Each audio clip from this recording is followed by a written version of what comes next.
સુરતમાં વધી રહેલી ગરમીને લઈ ટ્રાફિક પોલીસ દ્વારા સિગ્નલો બંધ રાખવા નિર્ણય લેવાયો છે, જેમાં સતત વધતી ગરમીને લઈ બપોરે 1 થી 4 વાગ્યા સુધી સિગ્નલ બંધ રહેશે.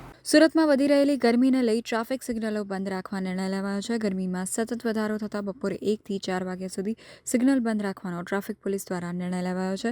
શહેરીજનોને રસ્તાઓ ક્રોસ કરતા સમયે આજુબાજુ ધ્યાન આપીને વાહન ચલાવવા તેમજ આ સમયે ટ્રાફિક જામ ના થાય તેમાં સહકાર આપવા અપીલ કરી છે. ગરમી વધવાના કારણે બપોરે વાહન ચલાવવું અસહ્ય થઈ ગયું છે, જેને કારણે સુરત શહેર ટ્રાફિક પોલીસ દ્વારા એક મહત્વનો નિર્ણય લેવામાં આવેલો છે, જે અંતર્ગત આવતીકાલ તારીખ 15/4/2026 બપોરના 1 થી સાંજના 4 એટલે કે 13 થી 16 સુધી ટ્રાફિક સિગ્નલો બંધ રાખવામાં આવશે.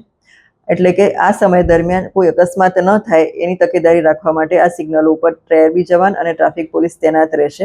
વધુમાં લોકો તડકાથી બચવા માટે એ લોકોને શેડની વ્યવસ્થા કરવામાં આવેલી છે. મોટા મોટા જંકશન્સ ઉપર શેડ બાંધવામાં આવેલા છે.